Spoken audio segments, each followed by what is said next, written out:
printemps et vous savez ce que ça signifie? C'est le moment idéal pour penser à son foie et pourquoi pas lui offrir un petit coup de pouce. Mais rassurez-vous, si vous regardez cette vidéo en automne ou à un autre moment dans l'année, il n'est jamais trop tard pour soutenir cet organe qui, vous allez le voir, est absolument essentiel. Car oui, prendre soin de son foie, c'est toujours une bonne idée. Dans cette vidéo, on va explorer ensemble tout ce que vous devez savoir pour chouchouter votre foie. On va voir ses fonctions incroyables qu'il remplit chaque jour pour nous, les signes qu'il est en difficulté et ce qui peut le fragiliser. On va aussi plonger dans le fascinant processus de détox en non pas une, en non pas deux, mais en 3 phases. Et vous allez adorer comprendre comment votre corps gère les toxines. C'est incroyable. Et puis bien sûr, je vous partagerai des astuces simples, naturelles et efficaces pour prendre soin de votre foie au quotidien. Alors, êtes-vous prêt à découvrir comment prendre soin de votre foie? C'est parti! Le foie est un organe discret et plutôt silencieux qui se situe à droite de votre abdomen, juste sous vos côtes. Pourtant, il pèse près de 2 kg et il agit comme une station d'épuration haut de gamme pour votre corps.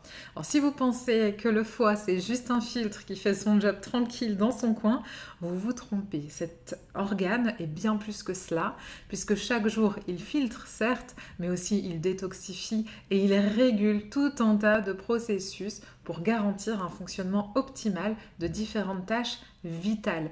La digestion, la régulation hormonale, l'immunité et même tout votre métabolisme, votre énergie. Imaginez une usine ultra connectée. Le foie transforme les excès de glucides en graisse pour les jours de disette, c'est ce qu'on appelle la lipogenèse. Il va aussi réguler la production de cholestérol pour vos membranes cellulaires, pour fabriquer certaines hormones, pour fabriquer aussi vos acides biliaires et il va équilibrer ces fameux LDL et HDL qu'on appelle parfois un petit peu trop hâtivement le mauvais cholestérol et le bon cholestérol pour une santé cardiovasculaire au top. Parce que oui, c'est le foie qui crée, mais aussi qui gère la majorité de votre cholestérol qui circule dans votre corps. Et il est capable d'ajuster ses activités au gré des besoins de votre organisme. Grâce à la bile qu'il produit, les graisses vont pouvoir rencontrer les enzymes digestifs dans une parfaite émulsion, un petit peu comme dans une vinaigrette où l'eau et l'huile vont presque se mélanger. Et cette bile va être stockée et concentrée dans son organe partenaire, la vésicule biliaire, qui libérera la bile au bon moment grâce à une hormone qui porte le doux nom de cholécystokinine. Mais si la sécrétion de bile ou la vésicule biliaire est défaillante, alors là, vous pouvez dire bonjour à une digestion plus lente, voire douloureuse, à une sensation de barbouillage et puis parfois quelques complications. Parce que sans bile, pas de digestion des graisses, ni absorption des précieuses vitamines A, D, E et K qui sont des vitamines qu'on appelle liposolubles, donc qui se comportent exactement comme des graisses. Et puis en plus de cela, le foie dégrade les hormones sexuelles, il active les hormones thyroïdiennes, qui sinon d'ailleurs resteraient inactives, et donc nous aussi. Il va réguler le cortisol et éviter l'inflammation chronique de ce fait. C'est un régulateur hormonal invisible et c'est pour cela qu'on le soutient dans la plupart des déséquilibres hormonaux féminins par exemple, comme dans le syndrome prémenstruel, le syndrome des ovaires polykystiques, les fibromes utérins ou plus largement les déséquilibres de la thyroïde. Et ce n'est pas tout, puisque votre foie vous protège. Saviez-vous que les protéines libèrent de l'ammoniac? C'est une molécule toxique, mais pas de panique, puisque votre foie est là pour vous, pour le transformer en urée, et cette urée va être éliminée ensuite par les reins. Cette opération préserve votre cerveau et équilibre votre chimie interne. Mais pour cela, bien évidemment, il faut qu'il fonctionne bien. Donc voyons voir maintenant les messages que votre foie vous envoie pour vous signaler qu'il est en difficulté. Un foie qui peine à faire son travail, ça ne passe pas inaperçu, mais encore faut-il savoir reconnaître les signaux qu'il envoie. Quand cet organe est surchargé ou en difficulté, votre corps vous parle à condition de l'écouter. Et ces signaux, vous allez voir, sont parfois inattendus.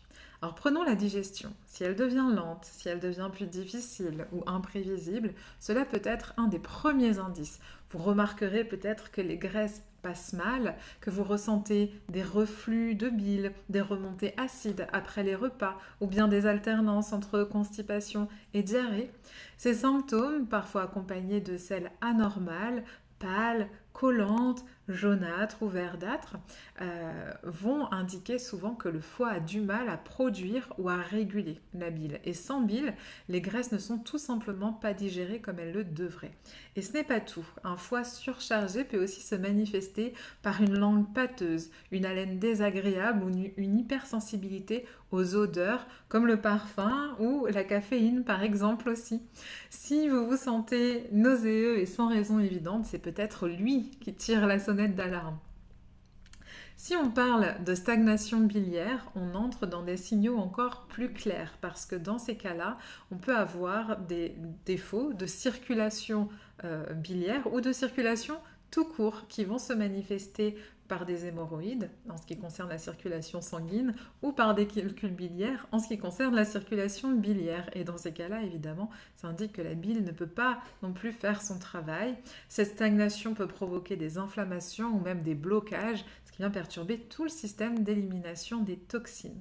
Un autre signe souvent négligé, c'est la fatigue chronique. Vous avez beau dormir, eh bien vous vous sentez tout de même vidé, incapable de vous concentrer. Parfois, cette fatigue est accompagnée de migraines ou de ce qu'on appelle un brouillard mental, cette espèce d'impression désagréable de ne pas être totalement alerte, de ne pas réussir à bien se concentrer ou d'être efficace dans son travail ou dans ses pensées. Et puis, il peut même y avoir ces bourdonnements d'oreilles, les acouphènes qui semblent surgir de nulle part. Et là encore, le foie peut éventuellement être en cause.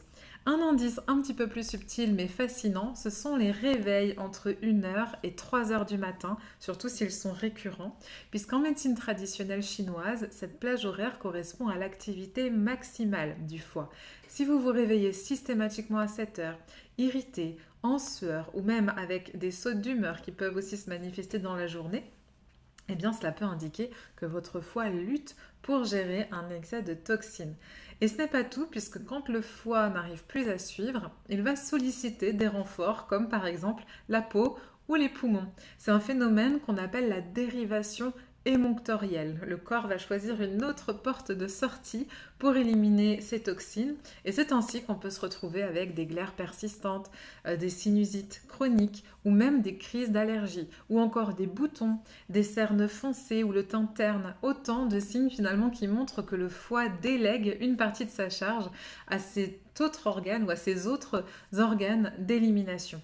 Et que dire des déséquilibres hormonaux? Alors on a vu que le foie est une véritable centrale de régulation hormonale et s'il fatigue, il peut laisser s'accumuler les excès d'hormones, notamment les oestrogènes, ce qui peut amplifier les symptômes du syndrome prémenstruel, ce qui peut perturber les cycles ovulatoires ou augmenter les douleurs liées à des pathologies comme l'endométriose par exemple. Un foie débordé, c'est tout l'équilibre hormonal qui en souffre. La médecine traditionnelle chinoise apporte aussi un autre éclairage très intéressant sur le rôle du foie, puisqu'elle considère cet organe comme le maître de la stratégie, responsable de l'harmonie entre le corps et l'esprit. Quand son énergie, le qi, est bloquée, eh bien cela peut se traduire par de la colère, de la frustration ou un sentiment de tension interne qui peut se traduire aussi dans le corps par des tendinites à répétition et qui en médecine traditionnelle chinoise sont un des reflets justement de cette mauvaise régulation de l'énergie par le foie. Et réciproquement, le fait de ressentir de la colère ou bien de la refouler peut aussi avoir une attente au niveau de l'organe foie. Si vous avez du mal à prendre des décisions ou à avancer dans vos projets, eh bien en médecine traditionnelle chinoise, on dirait que votre foie est en stagnation. Et ce duo qu'il forme avec la vésicule biliaire joue un rôle clé puisque quand celle-ci est en déséquilibre, cela peut se traduire par une indécision chronique ou un manque de confiance. Alors si vous ressentez l'un de ces signaux, c'est peut-être que votre foie a besoin d'un coup de pouce. Heureusement, en adoptant une alimentation variée, en prenant soin de vos émotions et en écoutant tous ces petits messages que votre corps vous envoie, vous pouvez lui redonner un second souffle. Un foie en bonne santé, c'est un corps en pleine forme et un esprit plus léger. Alors, Êtes-vous prêt justement à lui prêter cette oreille attentive?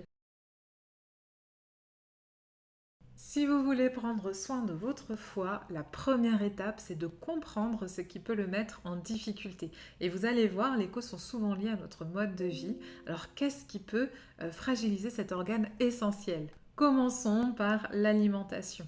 Une alimentation déséquilibrée, riche en graisses saturées, en graisses trans qu'on va retrouver dans les fritures ou dans les aliments ultra transformés, les viennoiseries, etc., vont venir surcharger le foie.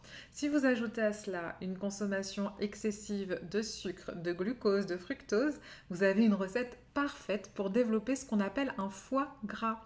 C'est ce qu'on appelle aussi la stéatose hépatique non alcoolique. C'est un trouble qui est de plus en plus fréquent et ce n'est pas une exagération de ma part puisqu'aujourd'hui on estime qu'une personne sur 4 dans le monde est atteinte à un foie gras. Alors c'est dire vraiment à quel point nos choix alimentaires vont influencer la santé de notre foie. Et puis il y a l'alcool, cet ennemi qui est déjà bien connu. Alors on peut penser qu'un verre par-ci, par-là, ce n'est pas bien grave. Il faut savoir qu'à partir de seulement 20 grammes d'alcool par jour, ce qui équivaut environ à 2 verres de vin, les risques de lésions hépatiques chroniques augmentent. Avec le temps, l'alcool peut causer une accumulation de graisse dans le foie, ici aussi, qu'on va appeler stéatose, pardon, mais du coup qui ne sera pas non alcoolique puisque effectivement elle sera liée à l'alcool et dans les cas les plus graves, cette stéatose peut évoluer vers une cirrhose où le tissu hépatique est progressivement détruit. Donc une chose est sûre, l'alcool et le foie ne font pas bon ménage. Et ce n'est pas tout, puisque le foie est aussi en première ligne face à ce qu'on appelle les xénobiotiques. Ce sont des substances toxiques qui proviennent de l'extérieur, comme les pesticides, le tabac, les produits chimiques, ou même certains médicaments qui vont passer par le foie pour être filtrés.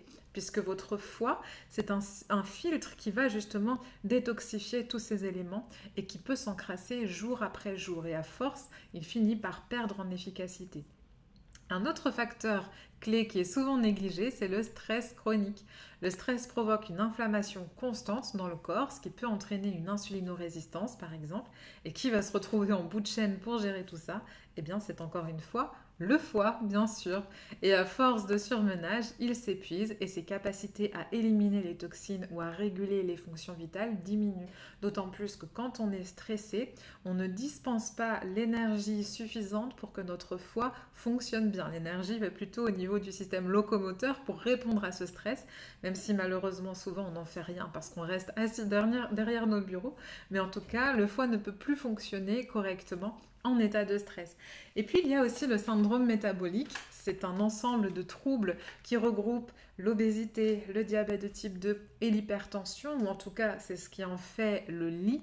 Et ce syndrome est étroitement lié à un risque accru de maladie hépatique. En gros, si vous voulez protéger votre foie, il faut aussi veiller à la santé de tout votre métabolisme dans son ensemble. Et puis enfin, certaines pathologies spécifiques peuvent affecter aussi le foie. Les hépatites, qu'elles soient virales ou auto-immunes, ou encore des maladies génétiques comme l'hémochromatose par exemple, où le fer va s'accumuler de manière excessive, nécessitent bien évidemment une prise en charge médicale adaptée. Ces maladies ne sont pas liées à notre mode de vie, même s'il y a des choses aussi sur lesquelles on peut jouer entre guillemets pour améliorer les choses, mais elles rappellent à quel point le foie est un organe vulnérable. Donc voilà pourquoi il est important de comprendre les facteurs qui mettent le foie en difficulté, puisque en identifiant ces causes, vous allez pouvoir agir à la source et éviter de le surcharger inutilement. Et croyez-moi, votre foie vous remerciera. Alors comment le foie fait-il pour gérer toutes ces toxines? Eh bien c'est ici que la magie opère avec un processus en 3 phases. Mais attention, alors ce n'est pas une mince affaire puisque chaque étape a ses propres besoins pour fonctionner efficacement. Dans la première étape de la détox, le foie s'attaque à ce qu'on appelle des toxines liposolubles, c'est-à-dire celles qui vont se dissoudre dans les graisses, comme les médicaments, l'alcool ou encore certains polluants. Et pour les rendre éliminables par le corps, le foie doit les transformer justement en substances hydrosolubles, c'est-à-dire qui peuvent être solubilisées dans l'eau. Et il y a une première étape à cela. Cette première étape, c'est la transformation des toxines en métabolites intermédiaires, donc qui sont un petit peu plus solubles dans l'eau. Mais attention parce qu'en fait, ces métabolites sont souvent plus toxiques que les substances de départ et leur transformation va générer beaucoup de radicaux libres qui sont ces petites molécules très agressives pour l'organisme qui viennent attaquer comme ça vos cellules. Et heureusement, votre alimentation peut vous aider à neutraliser ces radicaux libres. C'est là que les antioxydants entrent en jeu. Alors, où les trouver? Eh bien, dans une alimentation riche en légumes colorés, comme les carottes, les brocolis, les betteraves, les poivrons, etc. Ajoutez à cela des vitamines B qu'on va retrouver dans les céréales complètes, dans les légumineuses également, de la vitamine C qu'on va retrouver dans les crudités, notamment dans les châtaignes aussi, et puis la vitamine E qu'on va plutôt retrouver dans les oléagineux, les noix, les graines. Et n'oublions pas non plus le zinc et le sélénium qu'on va retrouver notamment dans les fruits de mer et dans les fameuses noix du Brésil. Vous pouvez avoir tous ces nutriments à portée de main et c'est ce qui va leur permettre d'agir un petit peu comme des pompiers pour votre foie, prêts à intervenir pour limiter les dégâts. Et donc une fois transformées, ces toxines doivent être neutralisées. Le foie entre alors dans sa phase de conjugaison. Alors qu'est-ce que ça veut dire? Il vient en fait conjuguer, c'est-à-dire associer ces éléments à des substances spécifiques pour les rendre complètement hydrosolubles et du coup inoffensives. Ces mécanismes portent des noms un petit peu barbares comme la glucuronidation, la méthylation ou encore la sulfoconjugaison, mais ils sont pourtant absolument essentiels pour que les toxines quittent enfin votre organisme. Et là encore, vous allez pouvoir compter sur votre alimentation, alors si elle est adaptée, bien entendu. Le foie aura par exemple besoin de soufre que vous allez retrouver dans des aliments comme le chou, l'ail ou les oignons, mais aussi d'acides aminés comme la glycine par exemple et la cystéine qu'on va retrouver dans le poisson, dans les œufs, dans les légumineuses. Les vitamines B6, B9, B12 qui sont issues des légumes verts ou des œufs par exemple, ou dans de nombreuses céréales complètes, vont être aussi indispensables pour soutenir des processus comme la méthylation par exemple, qui fait aussi partie de cette phase. Ça veut dire qu'une carence dans un seul de ces nutriments peut ralentir cette étape, ce qui signifie que les toxines restent plus longtemps dans votre corps ou alors agissent plus fort. Résultat, eh bien, on va avoir un stress oxydatif qui augmente, des risques d'inflammation et même des déséquilibres immunitaires et hormonaux. Et alors si on parle un petit peu de génétique, parce que tout le monde n'est pas logé à la même enseigne, on n'a pas tous le même jeu de cartes au début, certaines personnes ont ce qu'on appelle des polymorphismes génétiques, c'est-à-dire qu'on va avoir des petites variations sur certains gènes qui influencent l'efficacité de ces mécanismes. En clair, chez certaines personnes, la première phase, donc la transformation, peut être très très très active, ce qui fait qu'on va produire beaucoup de métabolites toxiques. Mais si la phase 2, donc cette conjugaison, cette neutralisation est plus lente, eh bien on va se retrouver avec une accumulation de ces substances réactives dans l'organisme.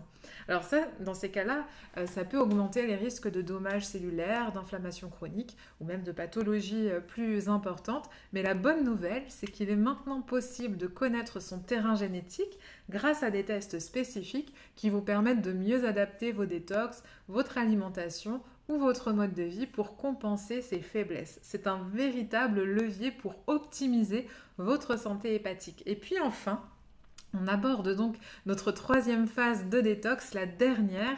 C'est là où les émonctoires prennent le relais. Alors les émonctoires, ce sont nos portes de sortie, ce sont nos voies d'évacuation, comme les reins, les intestins, les poumons et même la peau dont on a déjà parlé un petit peu plus haut, un petit peu plus avant.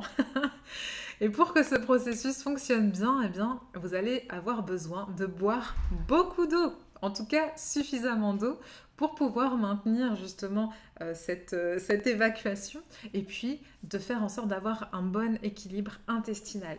Si votre flore intestinale est déséquilibrée, c'est ce qu'on appelle une dysbiose, eh bien des bactéries en excès peuvent perturber le travail du foie. C'est comme si elles s'amusaient à défaire ce que le foie s'était embêté à faire, à associer, là, et ça peut entraîner une réabsorption des toxines dans le sang au lieu qu'elles soient éliminées. Et ça peut déboucher par exemple sur des problèmes hormonaux, notamment liés aux oestrogènes, ce qui peut encore une fois favoriser des troubles comme le syndrome prémenstruel, l'endométriose, voire même certains cancers hormonaux dépendants. C'est pourquoi avant de vous lancer dans une cure détox, c'est indispensable de prendre soin de vos intestins avec de bonnes sources de probiotiques et de prébiotiques qu'on peut retrouver dans l'alimentation ou dans certains compléments alimentaires qui peuvent être vraiment très intelligemment formulés. Et puis adopter une alimentation riche en micronutriments, c'est ce qui va aider votre foie à remplir son rôle et à évacuer les toxines efficacement. Prendre soin de son foie, c'est avant tout lui apporter un peu d'attention, des gestes simples mais ciblés et parfois même un soupçon de bon sens. Alors si vous voulez savoir comment donner un coup de pouce à votre foie, eh bien suivez-moi, je vais vous donner mes meilleurs conseils. Alors d'abord, on va parler émotion. Et oui, puisque le foie ne se contente pas de gérer vos toxines, il est aussi le reflet de votre bien-être émotionnel. Quand vous êtes stressé, en colère ou frustré, votre foie trinque. Alors prenez du temps pour vous, prenez le temps ainsi d'exprimer vos émotions. Il y a des techniques merveilleuses pour cela, mais ça peut être aussi voilà, prendre du temps pour soi lors d'une balade en plein air, quelques minutes de méditation ou de relaxation, ou bien au contraire une danse endiablée, mais quelque chose qui vous fait du bien. Et bien tout ça, ça peut faire des merveilles. L'idée, c'est vraiment de pouvoir libérer les tensions et de reconnecter aussi avec ce qui vous fait plaisir. Puisqu'après tout, un foie apaisé, c'est aussi un esprit plus léger et réciproquement. Alors si vous voulez un autre geste tout simple, il y a aussi l'idée de la bouillotte. Vous pouvez adopter une bouillotte et la placer, donc une bouillotte chaude bien évidemment, à placer sur votre foie, donc juste sous les côtes à droite. Vous lui apportez la chaleur dont il a besoin pour fonctionner à plein régime, puisqu'en fait le foie c'est un organe qui fonctionne à une température située entre 39 et 41 degrés. Alors une petite séance de 20 à 30 minutes le soir peut l'aider à économiser de l'énergie et à se concentrer sur ses tâches principales puisqu'il va avoir besoin de cette énergie pour se chauffer. Donc si on lui apporte déjà la chaleur, il n'a plus à y penser et il peut s'occuper de la digestion, de la détox. Et puis en plus, bon, c'est quand même ultra relaxant. Et puis il y a le mouvement aussi, alors des activités comme le yoga, surtout les torsions en yoga, ou simplement une respiration abdominale profonde avec de la cohérence cardiaque par exemple, ça va venir stimuler doucement votre foie. Vous pouvez vraiment l'imaginer comme un petit massage interne qui va activer la circulation sanguine et lymphatique autour de cet organe qui va venir un petit peu le presser comme une éponge, parce que c'est aussi ce que c'est. Le foie, c'est une grosse éponge intelligente. Et donc, vous pouvez voilà, essayer en inspirant, en gonflant le ventre, et vous expirez lentement en relâchant. Et donc, vous voyez, c'est très simple et pour autant très efficace. Et alors, on peut aussi parler d'un autre allié incontournable qui est le monde végétal. Alors, on a parlé déjà des végétaux dans l'alimentation, mais il faut savoir qu'en plus de cela, le foie adore les plantes. Les herbes comme le romarin, le curcuma, le gingembre, déjà elles ne sont pas seulement savoureuses, elles regorgent d'antioxydants et soutiennent la digestion. On a parlé également des crucifères, donc pensez aux brocolis, aux choux, les jeunes pousses de brocolis. Alors là, le foie va se régaler avec ça, puisque c'est riche en certains composés, notamment les composés soufrés, qui sont indispensables à la détox. Mais vous avez aussi des plantes, les plantes alliées du foie, comme la chicorée par exemple, qui est une racine souvent utilisée d'ailleurs comme substitut de café et qui est excellente pour stimuler la bile et améliorer la digestion.